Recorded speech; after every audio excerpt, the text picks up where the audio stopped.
ಚಳಿಗಾಲದಲ್ಲಿ ಮನೆಗೆ ಬಂದ ನೆಂಟ್ರು. ಅದು ಡಿಸೆಂಬರ್ ತಿಂಗಳು. ಚಳಿಗಾಲ ಅನ್ನೋದ್ರಿಂದ ಚಳಿ ತುಂಬಾನೇ ಹೆಚ್ಚಾಗಿತ್ತು. ಬೆಳಗ್ಗೆನೆ ಮಂಚು ಮಳೆ ಸುರಿತಾ ಇತ್ತು. ಪಕ್ಕದಲ್ಲಿರುವ ಮನೆಗಳು ಕೂಡ ಸರಿಯಾಗಿ ಕಾಣಿಸ್ತಾ ಇರ್ಲಿಲ್ಲ. ಸಂಜೆ 5 ಗಂಟೆಗೆ ಕತ್ಲಾಗ್ತಾ ಇತ್ತು. ಚಿಚುಕಾಗೆ ಅವಳ ಮನೆಯಲ್ಲಿ ಕಿಟಕಿ ಬಾಗಿಲೆಲ್ಲಾನು ಹಾಕೊಂಡು ಒಂದು ದೊಡ್ಡ ಬೆಡ್ಶೀಟ್ನ ಮೈ ಮೇಲೆ ಹೊದ್ಕೊಂಡು ಬಿಸಿ ಬಿಸಿಯಾಗಿ ಸೂಪ್ ಮಾಡಿ ಕುಡಿತಾ ಇದ್ಲು.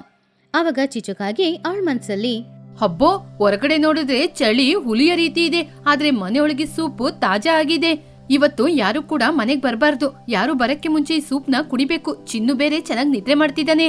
ಹಾಗಂತ ಅನ್ಕೊಳ್ತಾ ಇದ್ದಾಗ್ಲೇ ಟಕ್ ಟಕ್ ಟಕ್ ಅಂತ ಯಾರೋ ಬಾಗಿಲು ಬಡಿಯುವ ಶಬ್ದ ಕೇಳಿಸ್ತು. ಯಾರದು? ಈ ಚಳಿಯಲ್ಲಿ ದೆವ್ವನಾ? ಆವಾಗ ಹೊರಗಡೆಯಿಂದ, ಚಿಚ್ಚು, ದೆವ್ವ ಅಲ್ಲ, ನಾನೇ, ನಿನ್ನ ಸಣ್ಣ ವಯಸ್ಸಿನ ಗೆಳತಿ. ಸಂಬಂಧಿಕರಾಗಿ ಬಂದಿದ್ದೀನಿ, ಬಾಗಿಲ್ ತೆಗಿ. ಚಿಚುಕಾಗೆ ಇಷ್ಟನೇ ಇಲ್ದೆ ಹೋಗಿ ಬಾಗಿಲನ್ನ ತೆರೆದ್ಲ. ಹೊರಗಡೆ ಟುನಿಗುಬ್ಬಚ್ಚಿ, ಅವಳ ಮಗಳು ಬುಜ್ಜಿಗುಬ್ಬಚ್ಚಿ 2 ಸೂಟ್ ಕೇಸ್ಗಳನ್ನ ಹಿಡ್ಕೊಂಡು ನಿಂತ್ಕೊಂಡಿದ್ರು. ತುನಿ, ಇದೇನು ರಾತ್ರಿ ಸಮಯದಲ್ಲಿ ಈ ಸೂಟ್ ಕೇಸೇನು? ಊರ್ ಬಿಟ್ಟು ಹೊರಟೋಗ್ತಿದ್ದೀರಾ? ಟುನಿಗುಬ್ಬಚ್ಚಿ ತಕ್ಷಣ ಒಳಗಡೆ ಬಂದು, ಈ ಊರ್ ಬಿಟ್ಟು ಹೋಗೋದಲ್ಲ ಚಿಚ್ಚು, ಬಂದ್ಬಿಟ್ಟು ನಮ್ಮ ಮನೆಯ ಹಂಚೆಲ್ಲ ಹಾರೋಯ್ತು. ಇವಾಗ ನನ್ ಮನೆಯೆಲ್ಲ ಫ್ರಿಜ್ ಆಗಿ ಬದಲಾಗಿದೆ. ಅದಕ್ಕೆ ಇವತ್ತೊಂದಿನ ನಿನ್ ಮನೇಲಿರೋಣ ಅಂತ ಬಂದಿದ್ದೀನಿ. ಇವಾಗ ನಾನು ಕೂಡ ದೂರದ ಸಂಬಂಧಿಕರಲ್ವಾ, ಏನ್ ಹೇಳ್ತೀಯಾ? ಬುಜ್ಜಿ ಸೋಫಾದಲ್ಲಿ ಹತ್ತಿ ಕೂತ್ಕೊಂಡು, ಅಮ್ಮ, ಚಿಚ್ಚು ಅತ್ತೆ ಮನೆ ಎಷ್ಟೊಂದು ಬೆಚ್ಚಗೆ ಇದೆ. ಅಮ್ಮ, ನನ್ ಬ್ಯಾಗಿಂದ ಸ್ನಾಕ್ಸ್ ತೆಗಿಯಮ್ಮ, ನನಗೆ ಹಸಿವಾಗ್ತಿದೆ. ಚಿಚುಕಾಗೆ ಆಶ್ಚರ್ಯದಿಂದ, ಏನು, ಇಲ್ಲೇ ಇರ್ತೀರಾ? ನನ್ನ ಸೂಪು, ನನ್ನ ನೆಮ್ಮದಿ.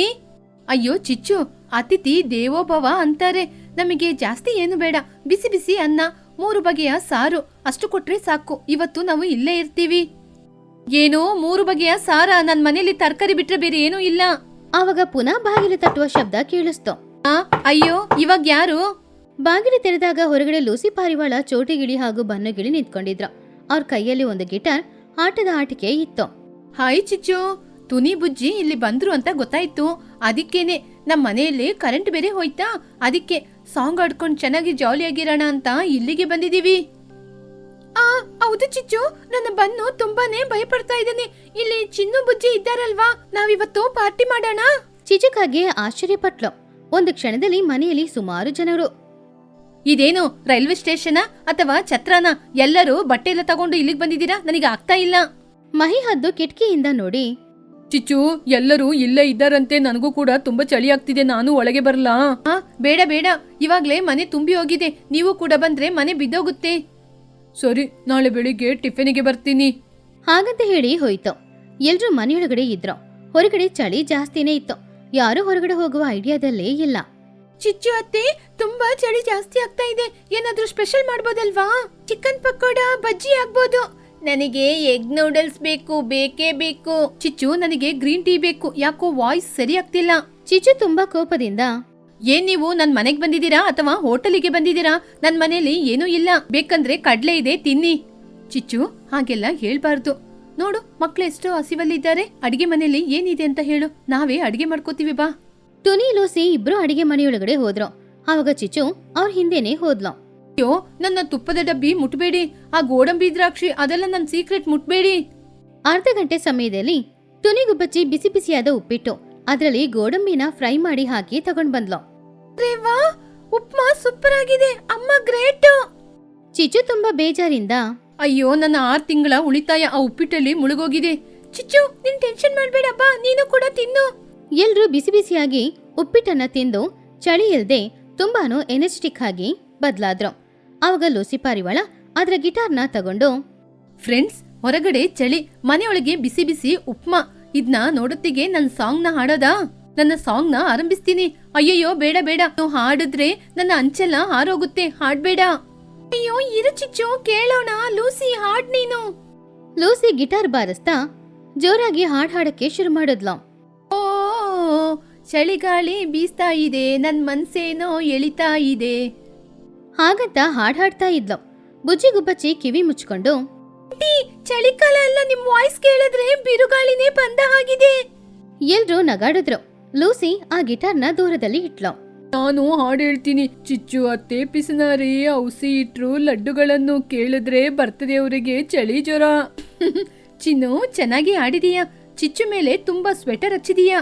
ಲೇ ಚಿನ್ನು, ನೀನ್ ನನ್ ಮಗನ ನನ್ ಮರ್ಯಾದಿನೇ ತೆಗಿತಾ ಇದೀಯಾ. ಎಲ್ಲರೂ ಹೋಗಿ ಮಲ್ಕೊಳ್ಳಿ. ರಾತ್ರಿ ನಿದ್ರೆ ಮಾಡುವ ಸಮಯ. ಚಿಚುಕಾಗೆಯ ಮನೆ ತುಂಬಾನೇ ಚಿಕ್ಕ ಮನೆ. ಇರೋದು 2 ರೂಮ್ಗಳು. ನೋಡಿ, ನಾನು ನನ್ ಮಗ ಕಟ್ಲ ಮೇಲೆ ಮಲ್ಕೋತೀವಿ, ನೀವು ಹೋಗಿ ಕೆಳಗೆ ಮಲ್ಕೊಳ್ಳಿ. ಚಿಚ್ಚು, ನನ್ನಿಂದ ನೆಲದ ಮೇಲೆಲ್ಲ ಮಲ್ಗಕ್ಕಾಗಲ್ಲ, ನನಗೆ ಬೆಡ್ಡೇ ಬೇಕು. ನಾನು ಕೂಡ ಮಂಚದ ಮೇಲೆನೆ ಮಲ್ಕೋತೀನಿ, ಚಿನ್ನು ನನ್ ಫ್ರೆಂಡ್ ಅಲ್ವಾ? ಹೌದಮ್ಮ, ಬುಜ್ಜಿ ಬನ್ನು ನನ್ ಜೊತೆನೆ ಮಲ್ಕೋತಾರೆ. ಲೇ, ಮಂಚ ಎಲ್ಲ ಒಡೆದೋಗುತ್ತೆ ಕಣೋ. ಕೊನೆಗೆ ಮಕ್ಕಳು 3 ಜನ ಚಿನ್ನು ಬನ್ನು ಬುಜ್ಜಿ ಮಧ್ಯದಲ್ಲಿ ಮಲ್ಕೊಂಡ್ರು. ದೊಡ್ಡವರು ಎಲ್ರು ಕೆಳಗಡೆ ಚಾಪೆ ಹಾಕೊಂಡು ಮಲ್ಕೊಂಡ್ರು. ಮಧ್ಯರಾತ್ರಿಯ ಸಮಯದಲ್ಲಿ ಗುರ್ಗುರ್ ಗುರ್ಗುರ್ ಅನ್ನುವ ಭಯಂಕರವಾದ ಶಬ್ದ ಕೇಳಿಸ್ತಿತ್ತು. ಚಿಚುಕಾಗೆ ಎಚ್ಚರವಾದ್ಲು. ಯಾರಪ್ಪ ಅದು ಜನರೇಟ್ನ ಆನ್ ಮಾಡಿದ ರೀತಿ ಗೊರಟೆ ಹೊಡಿಯೋದು? ಲೂಸಿ ಪಾರಿವಾಳ ಹಾಗೂ ಚೋಟುಗಿಳಿ ಇಬ್ರು ಕೂಡ ಚೆನ್ನಾಗಿ ಗೊರಕೆ ಹೊಡ್ಕೊಂಡು ನಿದ್ರೆ ಮಾಡ್ತಿದ್ರು. ಆ ಶಬ್ದ ಕೇಳಿ ಪಾಪ ಚಿಚುಗೆ ನಿದ್ರೆ ಅಂತೂ ಬರ್ಲೇ ಇಲ್ಲ. ಈ ಕಡೆ ನಿದ್ರೆಯಲ್ಲೇ ಕಲವಿಸ್ತಾ ಇದ್ಲು ಟುನಿ. ಚಿಚ್ಚು, ಇನ್ನು ಸ್ವಲ್ಪ ತುಪ್ಪ ಹಾಕು, ಉಪ್ಪಿಟ್ಟು ಚೆನ್ನಾಗಿದೆ. ಯೋ, ಇವರಿಗೆಲ್ಲ ಕನ್ಸಲ್ಲೂ ಕೂಡ ನನ್ನ ತುಪ್ಪದ ಡಬ್ಬಿನೇ ಜ್ಞಾಪಕಕ್ಕೆ ಬರ್ತಾ ಇದೀಯಾ? ಮಧ್ಯರಾತ್ರಿಯ ಸಮಯದಲ್ಲಿ ಎಲ್ಲರೂ ಚೆನ್ನಾಗಿ ಮಲಗಿ ನಿದ್ರೆ ಮಾಡ್ತಾ ಇದ್ರು. ಆದ್ರೆ ಚಿಚುಕಾಗೆಗೆ ಕಿಚನಿಂದ ಏನೋ ಶಬ್ದ ಕೇಳಿಸ್ತಾ ಇತ್ತು. ಅವಾಗ ಚಿಚುಕಾಗೆ ಆ ಶಬ್ದ ಕೇಳಿದಾಗ, ಅಯ್ಯೋ, ಇಲಿಗಳು ಬಂದಿದೀಯಾ, ನನ್ನ ವಸ್ತುಗಳನ್ನೆಲ್ಲ ಖಾಲಿ ಮಾಡ್ತಿವೆ. ಚಿಚುಕಾಗೆ ಒಂದು ಪರ್ಕೆ ಎತ್ಕೊಂಡು ಅಡಿಗೆ ಮನೆಗೆ ಹೋದ್ಲು. ಅವಾಗ ಅಡಿಗೆ ಮನೆಯಲ್ಲಿ ಯಾರೋ ನಿಂತ್ಕೊಂಡು ಏನೋ ತಿನ್ನೋ ತರ ಅವಳಿಗೆ ಕಾಣಿಸ್ತಾ ಇತ್ತು. ಆ ಪರ್ಕೆ ತಗೊಂಡು ಹೊಡೆದು ಜೋರಾಗಿ ಕಿಚ್ಚುತ್ತಾ ಚಿಚುಕಾಗೆ, ಯಾರೋ ನೀನು ನನ್ ಸಕ್ಕರೆನ ಕದ್ದು ತಿಂತಿದೀಯಾ, ಸತ್ತೆ ಕಣೋ ನೀನು. ನಾನೇ ಬನ್ನು, ನನ್ನ ಒಡಿಬಿಡಿಯತ್ತೆ. ಚಿಚುಕಾಗೆ ಲೈಟ್ ಹಾಕದ್ಲು.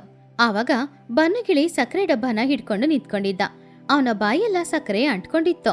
ಲೇ ಬನ್ನು, ನೀನ ಕಣೋ, ಏನೋ ಅರ್ಧ ರಾತ್ರಿಯಲ್ಲಿ ಸಕ್ಕರೆ ತಿಂತ ಇದೀಯಾ, ನಾ ಇಲಿಗಳು ಅಂದ್ಕೊಂಡೆ. ಬನ್ನು ಅಳುತ್ತಾ, ನನಗೆ ನಿದ್ರೆಯಲ್ಲಿ ಒಂದ್ ಕೇಕ್ ನೋಡಿದ್ನ, ಅದನ್ನ ತಿನ್ನಕ್ ಹೋಗಿ ಆಸೆ ಆಯ್ತು, ಅದಕ್ಕೆ ಎದ್ದು ಬಂದು ನೋಡಿದ್ರೆ ಏನೂ ಇಲ್ಲ, ಅದಕ್ಕೆ ಸಕ್ಕರೆ ತಿಂತಿದೀನಿ. ಆವಾಗ್ಲೇ ಚೋಟುಗಿಳಿನೂ ಎದ್ದು ಬಂದ್ಲು. ಏನಾಯ್ತು ಚಿಚ್ಚು, ಕಳ್ಳ ಬಂದ? ಕಳ್ಳ ಬೇರೆ ಎಲ್ಲಿಂದನೋ ಬಂದಿಲ್ಲ, ಮನೆಯಲ್ಲೇ ಇದ್ದಾನೆ, ನಿನ್ ಮಗನೇ ಅವನು. ಅಯ್ಯೋ ಸಾರಿ ಚಿಚ್ಚು, ಅವನಿಗೆ ಸ್ವೀಟ್ ಅಂದ್ರೆ ತುಂಬಾ ಇಷ್ಟ, ಅದಕ್ಕೇನೆ. ಬಾ ಬನ್ನು, ಬಂದ್ ಮಲ್ಕೋ, ಬೆಳಿಗ್ಗೆ ಸ್ವೀಟ್ ತೆಗ್ಕೊಡ್ತೀನಿ. ಅಯ್ಯೋ, ನಿಮ್ನ ಹೀಗೇನೆ ಬಿಟ್ರೆ ನನ್ನ ಉಪ್ಪು ಬೇಳೆ ಎಲ್ಲನೂ ಖಾಲಿ ಮಾಡ್ತೀರಾ, ಬೆಳಿಗ್ಗೆ ಯಾವಾಗುತ್ತೋ? ಮುಂಜಾನೆ 6 ಗಂಟೆ ಸಮಯ. ಹೊರಗಡೆ ಇನ್ನೂ ಮಂಚು ಬೀಳ್ತಾನೆ ಇತ್ತು. ಅವಾಗ ಎಲ್ರು ಎದ್ರು. ಚಿಚ್ಚು, ನನಗೆ ಒಂದು ಸಣ್ಣ ಹೆಲ್ಪ್. ನನಗೆ ಪೇಸ್ಟ್ ಖಾಲಿ ಆಯ್ತು, ನನ್ನ ಪೇಸ್ಟ್ ನ ಮನೆಯಲ್ಲೇ ಬಿಟ್ಟು ಬಂದಿದ್ದೀನಿ. ಜೆಲ್ ಪೇಸ್ಟ್ ಇದೆಯಾ? ಮಿಂಟ್ ಫ್ಲೇವರ್ ಅಂದ್ರೆ ಚೆನ್ನಾಗಿರುತ್ತೆ. ಚಿಚ್ಚು ಕಣ್ಣುಚ್ಕೊಂಡು, ಏನು ಪೇಸ್ಟ್ ಜೆಲ್ ಬೇಕಾ? ಮಿಂಟಾ? ನಮ್ಮನೇಲಿ ಅದೆಲ್ಲ ಏನು ಇಲ್ಲ, ಮಸಿ ಮಾತ್ರ ಇರೋದು. ಹಲ್ಲು ಪಳಪಳ ಅಂತಿರುತ್ತೆ, ಬೇಕಾ? ಏನು ಮಸಿನ? ಅಯ್ಯಯ್ಯೋ ಬೇಡ ಬೇಡ, ನನ್ನ ಹಲ್ಲು ಕಪ್ಪಾಗೋಗುತ್ತೆ. ಇನ್ನು ಬೇರೆ ಏನಿಲ್ವಾ? ಕನಿಷ್ಠ ಉಪ್ಪು? ಉಪ್ಪು ಕೂಡ ಇಲ್ಲ, ನಿನ್ನೆ ಅಡಿಗೆ ಮಾಡಿದ್ರಲ್ಲಿ ಎಲ್ಲನೂ ಖಾಲಿಯಾಗಿದೆ. ಬೇಕಂದ್ರೆ ಕಿಚನ್ ಅಲ್ಲಿ ಬೇವಿನ ಕಡ್ಡಿ ಇದೆ, ಬೇಕಾ? ಅಯ್ಯೋ ದೇವ್ರೆ, ಬೇವಿನ ಕಡ್ಡಿಯ? ಅದೆಲ್ಲ ನನಗ್ ಬೇಕಾಗಿಲ್ಲ. ಚೋಟು, ನಿನ್ ಜೊತೆ ಏನಾದ್ರೂ ಇದೆಯಾ? ಅಯ್ಯೋ, ನಾನು ಕೂಡ ಚಿಚ್ಚು ಕೊಟ್ಟ ಮಸಿಯಲ್ಲೇ ತೊಳೆದಿದ್ದು, ಕ್ರಿಸ್ಪಿಯಾಗಿ ಚೆನ್ನಾಗಿತ್ತು. ನೀವೆಲ್ಲರೂ ಆದಿ ಮಾನವರ ಹಾಗೆ ಇದ್ದೀರಾ? ಟುನಿ ನಗುತ್ತಾ, ಲೂಸಿ, ಎಲ್ಲ ಅಡ್ಜಸ್ಟ್ ಮಾಡ್ಕೋಬೇಕು, ತಗೋ, ನನ್ ಜೊತೆ ಆಯುರ್ವೇದಿಕ್ ಪೇಸ್ಟ್ ಇದೆ, ತಗೋ. ಹಾಗೆ ಎಲ್ರೂ ಹೇಗೋ ತಯಾರಾದ್ರು. ಆದ್ರೆ ಚಿಚುಕಾಗಿಯ ಮನೆಯಲ್ಲಿದ್ದ ನೀರು, ಸೌದೆ ಎಲ್ಲಾನು ಖಾಲಿಯಾಯ್ತು. ಎಲ್ರೂ ತಯಾರಾಗಿ ಹೊರಗಡೆ ಬಂದ್ರು.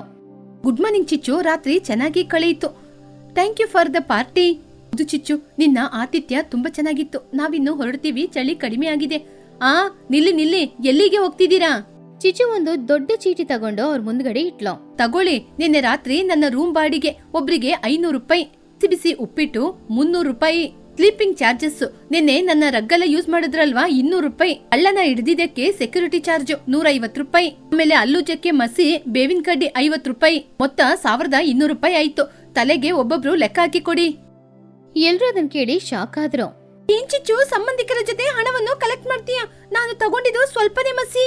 ಇಲ್ಲಿ ನೋಡಿ, ನಿಮ್ಮ ಸಂಬಂಧಿಕರ ಮನೆಯಲ್ಲಿ ಇರ್ಬೇಕಾಗಿತ್ತು, ನನ್ ಮನೆಯಲ್ಲಿ ಇದ್ರೆ ನೀವು ಕಸ್ಟಮರೇ. ಅದು ಅಲ್ಲದೆ ಕಿಚನ್ ಅಲ್ಲಿ ಗೋಡಂಬಿ ಬಾದಾಮಿ ಖಾಲಿ ಮಾಡಿದೀರಾ. ಟುನಿ ನಗುತ್ತಾ, ಸರಿ ಚಿಚ್ಚು, ನಿನ್ನೆ ರಾತ್ರಿ ನಾವು ತುಂಬಾ ಫ್ರೂಟ್ಸ್ ಎಲ್ಲ ತಂದಿದ್ದೋ ಅಲ್ಲ, ಅದಕ್ಕೆ 300 ರೂಪಾಯಿ. ಅದ್ರಲ್ಲಿ ನಿನ್ನ ಮಗನೇ ತಿಂದು ಖಾಲಿ ಮಾಡ್ದ. ಕೇಳಕ್ಕೋದ್ರೆ ನೀನೇ ನಮ್ಗೆ 100 ರೂಪಾಯಿ ಕೊಡ್ಬೇಕು, ಕೊಡ್ತೀಯಾ? ಲೇ ಚಿನ್ನು, ಇವ್ರು ಹೇಳೋದು ನಿಜಾನಾ? ಆವಾಗ ಚಿನ್ನುಕಾಗೆ, ಹೌದಮ್ಮ, ಅವ್ರು ತಂದ ಸ್ವೀಟು ಎಲ್ಲನೂ ತುಂಬಾ ಚೆನ್ನಾಗಿತ್ತು, ಅದಕ್ಕೇನೆ ಎಲ್ಲ ನಾನೇ ತಿಂದು ಖಾಲಿ ಮಾಡ್ದೆ. ಚಿಚುಕಾಗೆ ಅದನ್ನ ಕೇಳಿ ಬೇಜಾರಿಂದ, ಅಯ್ಯೋ, ಲಾಭಕ್ಕೆ ಆಲೋಚನೆ ಮಾಡಿದ್ರೆ ನಷ್ಟನೇ ಬಂತು. ನನ್ ಸಕ್ಕರೆ, ನನ್ ಬಾದಾಮಿ ಎಲ್ಲ ಸರಿಯಾಯ್ತು, ನಾನೇನು ನಿಮ್ಗೆ ಕೊಡಕ್ಕಾಗಲ್ಲ, ಎಲ್ಲರೂ ಹೊರಟೋಗಿ. ಎಲ್ರೂ ನಗುತ್ತಾ ಚಿಚುಕಾಗೆಗೆ ಟಾಟಾ ಹೇಳಿ ಅಲ್ಲಿಂದ ಹೊರಟ್ರು. ಅಬ್ಬಬ್ಬಾ, ಎಲ್ಲರೂ ಹೊರಟೋದ್ರು. ಯಾರಾದ್ರೂ ಚಳಿಗಾಲದಲ್ಲಿ ಬಂದು ಬಾಗಿಲು ತಟ್ಟಿದ್ರೆ ಮನೆಯಲ್ಲಿ ಯಾರೂ ಇಲ್ಲ ಅಂತ ಬೋರ್ಡ್ ಹಾಕ್ತೀನಿ. ಆವಾಗ್ಲೇ ಮಹಿ ಹದ್ದು ಬಂತು. ಗುಡ್ ಮಾರ್ನಿಂಗ್ ಚಿಚ್ಚು, ನಿನ್ನೆ ರಾತ್ರಿ ಬ್ರೇಕ್ಫಾಸ್ಟ್ಗೆ ಬಾ ಅಂತ ಹೇಳಿದೆ ಅಲ್ವಾ, ನನಗೆ ಬಿಸಿ ಬಿಸಿ ಇಡ್ಲಿ ಬೇಕು. ಅಯ್ಯೋ ದೇವ್ರೇ, ಆಗಲ್ಲಪ್ಪ. ಚಿಚುಕಾಗೆ ತಕ್ಷಣ ಹೋಗಿ ಬಾಗಿಲು ಹಾಕೊಂಡು ಒಳಗಡೆ ಹೋದ್ಲು. ಒಳಗಡೆ ಹೋಗಿ ಚಿಲ್ಕಾನು ಹಾಕೊಂಡ್ಲು. ಈ ಕಥೆಲಿರುವ ನೀತಿ ಏನು ಅಂದ್ರೆ, ಮನೆಗೆ ನೆಂಟ್ರು ಬರೋದ್ರಿಂದ ಸಂತೋಷನೇ, ಆದ್ರೆ ಹೆಚ್ಚಾಗಿ ನೆಂಟ್ರು ಬಂದ್ರೆ ಪಾಪ ಚಿಚುಕಾಗೆ ತರ ಖರ್ಚು ಹೆಚ್ಚಾಗಿ ಎಲ್ರಿಗೂ ಬೇಜಾರಾಗುತ್ತೆ.